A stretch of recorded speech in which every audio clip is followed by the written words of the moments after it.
Donc du sucre aux lipides, il n'y a qu'un pas, et donc que va franchir le professeur Lambert pour nous éclairer sur les liens entre le cholestérol et le diabète, le baiser de la mort. Bonjour messieurs, dames. L'exercice qu'on m'a assigné aujourd'hui et le titre qu'on m'a affublé, dont on m'a affublé, c'est cholestérol et diabète, des liaisons dangereuses. Et comme vous pouvez le voir sur cette image, les liaisons dangereuses, ça n'implique pas que 2 partenaires, mais en général au moins 3. Et le troisième, dans le cas du cholestérol et du diabète, ça va être les triglycérides. Je tiens d'abord à remercier les organisateurs pour ce titre fantastique et puis pour m'avoir invité à ce congrès à parler de lipides.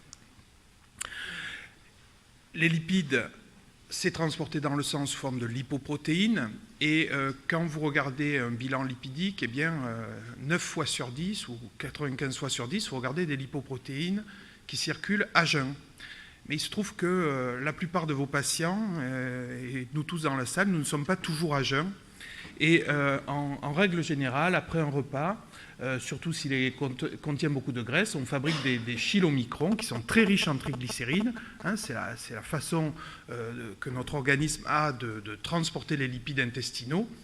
Et ces chylomicrons vont en fait fournir des acides gras, donc c'est des dérivés des triglycérides qui sont hydrolysés.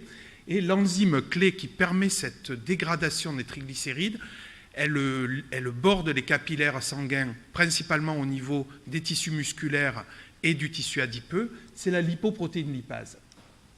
Et quand la lipoprotéine lipase marche très bien, eh bien le chylomicron, qui est une très grosse lipoparticule, va devenir plus petit, s'appauvrir en triglycérides, être plutôt riche en cholestérol, et d'autres rounds de lipolyse vont avoir lieu, et éventuellement, ce remnant, ce résidu de chylomicron est capté par le foie par un ensemble de récepteurs qui ressemble au récepteur OLDL, mais qui n'est pas le récepteur OLDL. Et bien précisément, en phase post-absorptive, on a non seulement, normalement on n'a pas de chylomicron à jeun dans le plasma, mais en phase post-absorptive, et ça va être hypertrophié dans le diabète, on va trouver éventuellement des chylomicrons natifs, mais surtout des remnants de chylomicrons, et ce sont des lipoprotéines particulièrement hétérogènes. Alors pourquoi on va trouver plus de remnants de chylomicrons dans les états diabétiques? Eh bien précisément parce que c'est des états où la lipoprotéine lipase va être moins présente ou moins activée. Et l'activateur de la lipoprotéine lipase, son cofacteur, c'est une petite protéine qui s'appelle l'ApoC2. Il existe aussi un inhibiteur qui est l'ApoC3. Et il se trouve que dans le diabète, la fabrication de l'ApoC3 est augmentée par rapport à l'ApoC2, c'est un ratio. Et donc on va avoir une accumulation de ces remnants.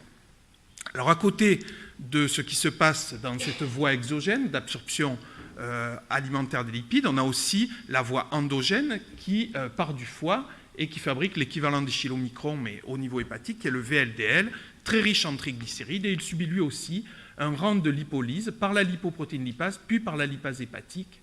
Et bien, pour les mêmes raisons, on va avoir un ralentissement de cette activité lipasique et une accumulation de VLDL ou de remnants de VLDL, des lipoprotéines de densité intermédiaire.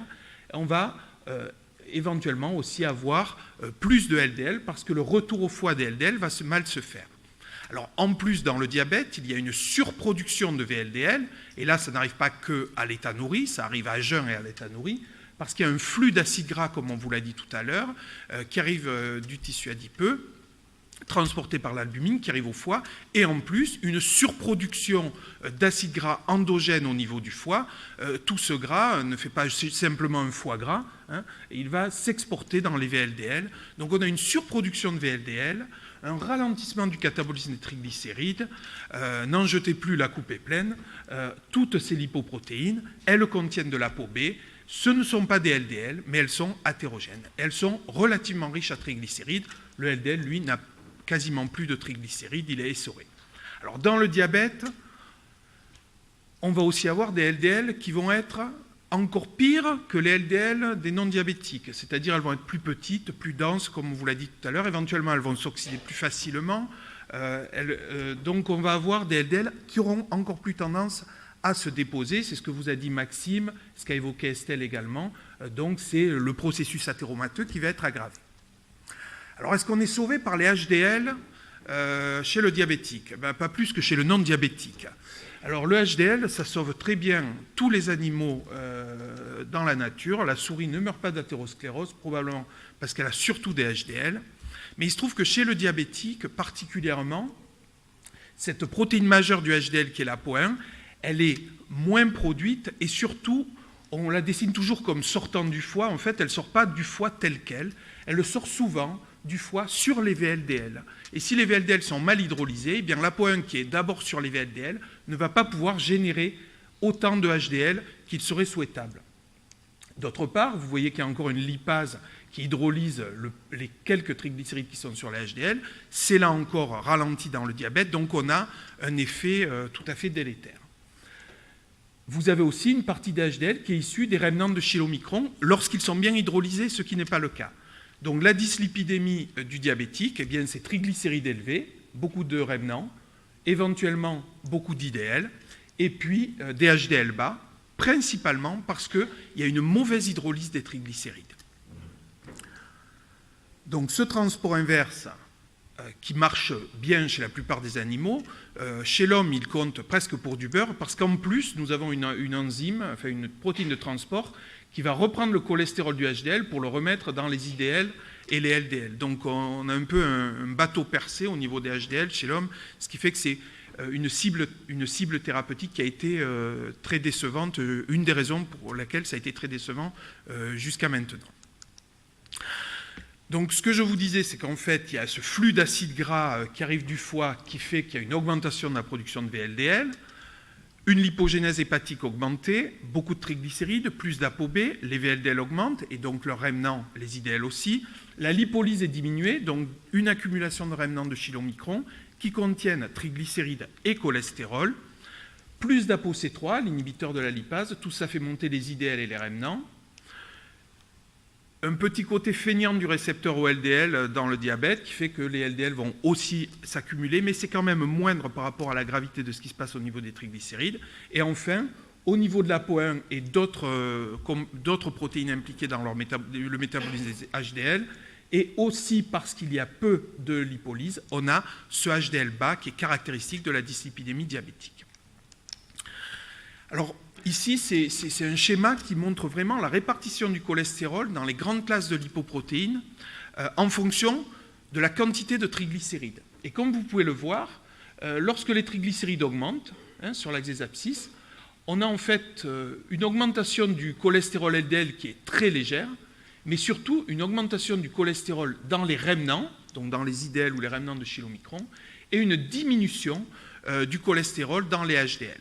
Alors, il n'y a rien de tel que le bon ou le mauvais cholestérol, c'est la même molécule, mais dans les HDL, elle a un devenir métabolique qui n'est pas de se déposer et d'être athérogène. Alors, quand on regarde maintenant, et ça a été fait dans la population danoise, les niveaux de lipides, et là on est en postprandial, enfin on n'est pas à jeun en tout cas, et on regarde le risque ischémique en fonction de la quantité de LDL, au plus il y a de LDL, au plus il augmente, en fonction de la rareté des HDL, au moins il y a de HDL, au plus ce risque diminue, au plus ce risque augmente, pardon. Et puis pour les rémanents, on retrouve un facteur de risque présent. Ces lipoprotéines riches en cholestérol et en triglycérides vont causer aussi fortement que les LDL les problèmes athéromateux.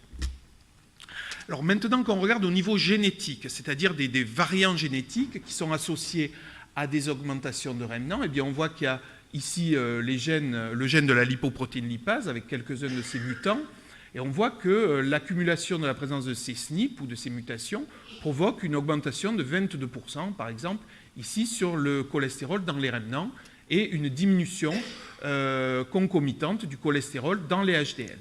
Alors vous l'avez aussi sur d'autres gènes. Évidemment, les gènes qui touchent au récepteur au LDL font augmenter le LDL, c'est un peu le contrôle positif. Eh bien, quand on regarde ensuite la quantité d'événements qui se produit, on peut l'investiguer de deux manières. Avec une hausse de remnant de 22%, voici à quoi on peut s'attendre. On peut s'attendre à un risque prédictif théorique qui sera augmenté de 10-15% pour les remnants. Pour le LDL, c'est très augmenté. Hein, quand le LDL récepteur est muté, le risque est multiplié et largement multiplié. Pour le HDL aussi, si le HDL diminue, on a une augmentation de risque. Ça, c'est ce qu'on pense par rapport aux modulations des lipides en fonction de variants génétiques. Ça, c'est théorique. Et ça, c'est la réalité, c'est-à-dire l'accumulation de remnants tout au long de la vie chez les porteurs de ces mutants, par exemple, ou de ceux-ci, eh bien, ça va avoir des effets au niveau du risque ischémique qui sont bien supérieurs à ceux qui étaient prédits par la seule augmentation de 22%, dont je vous parlais tout à l'heure, des remnants, du cholestérol des remnants en période postprandiale. Donc vraiment, c'est une démonstration, cette étude, de la gravité de l'accumulation de ces remnants riches en cholestérol et triglycérides, notamment en période postprandiale, mais qui peut durer beaucoup plus longtemps chez le patient diabétique, et qui sont particulièrement athérogènes. Maintenant, pour le HDL, on est toujours au même point que quand j'ai commencé ma thèse, il y a bientôt 25 ans, c'est-à-dire est-ce que le HDL est protecteur? Alors, si vous regardez ici, on va dire, normalement, ça devrait l'être, et là, on voit que ça part à l'envers, c'est pas du tout protecteur. Alors, en fait, il y a une différence pour le HDL entre deux choses. Pour la population générale, avoir un HDL élevé va être associé, est-ce que c'est causatif? Probablement pas, à une athéroprotection. En revanche, pour des mutations qui diminuent ou qui augmentent les HDL de manière un peu achronique, on n'a pas de protection, hein, ça croise la barre de la ligne des 1, donc on n'a pas de protection.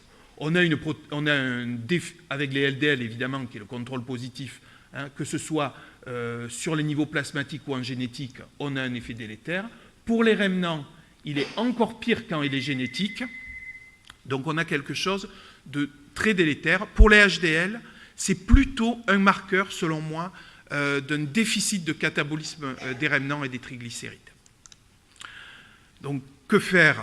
On vous l'a dit tout à l'heure, des mesures hygiéno-diététiques, éventuellement des hypolipémiants. Alors, pour l'instant, c'est les statines, le gold standard, mais accompagnant des mesures hygiéno-diététiques, vous allez faire baisser ces remnants. Et puis, surtout, cette dyslipidémie diabétique qui est issue des facteurs de risque qui conduisent au diabète, elle n'est pas que lipidique, hein, il y a une dysfonction endothéliale, un processus d'inflammation oxydatif, c'est tout cela qui conduit aux maladies cardiovasculaires. Donc ce n'est pas qu'un processus athéromateux, mais aussi un processus inflammatoire et oxydant. Donc pour conclure, des liaisons dangereuses, oui, entre le cholestérol et le diabète, mais aussi entre le cholestérol et les triglycérides, et probablement entre triglycérides et diabète. Donc vous prescrivez une exploration d'une anomalie lipidique, et c'est ces dosages qui sont réalisés, cholestérol total, triglycérides, HDL, et puis on calcule le LDL. Alors il ne faut pas que les triglycérides soient trop élevés, mais on va dire qu'ils ne le sont pas. On fait ça toujours à jeun. Ça serait intéressant, alors je sais bien que postprandial c'est très variable, 1 heure après le repas, 2 heures après le repas, mais de le faire un peu random sur des individus, voir leur niveau de lipides avec un prick test éventuellement dans un cabinet pour voir les vrais niveaux de triglycérides dans la vraie vie, pas juste le matin après 10 heures de jeûne. Et puis un renseignement, une information importante, c'est de regarder tout ce qui n'est pas le HDL, ce qu'on appelle le non-HDL cholestérol, ce qui est le total moins le HDL, qui devient un marqueur aussi important athéromateux, et surtout les deux protéines principales des HDL, ApoA1 et des non-HDL, l'ApoB. Et puis, de manière plus anecdotique, mais là c'est plus ma casquette de chercheur, regarder dans du plasma post-héparine l'activité de la LPL et éventuellement les niveaux d'ApoC3 qui peuvent être des indications intéressantes, notamment dans la dyslipidémie diabétique. Je vous remercie.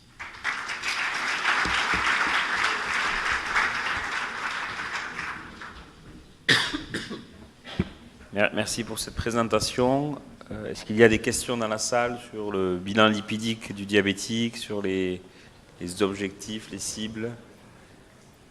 Moi, je vais peut-être poser une question toute simple. C'est, en fait, quel intérêt de finalement doser LDL, HDL? Pourquoi pas doser directement les APO? Parce qu'on aura un indicateur de risque plus intéressant, non? Probablement parce que le coût d'un dosage de protéines est plus important que le coût d'un dosage de lipides qui est colorimétrique et l'autre est un ELISA. Mais enfin, je suis absolument d'accord avec le fait que quand on mesure la quantité d'APO1 ou d'APOB, on va avoir la quantité de particules, hein, les milligrammes par décilitre peuvent être transcrits en mol, la quantité de particules, et c'est les particules, les non-HDL qui se déposent, c'est beaucoup plus informatif, oui. Et on ne peut pas exclure de toute façon un dosage des lipides. Et quand les triglycérides sont élevés, qu'est-ce qu'il faut faire? Il faut doser l'APOB. Autre question? Bon, sinon, on va remercier le professeur Gilles Lambert. Merci beaucoup. Merci beaucoup.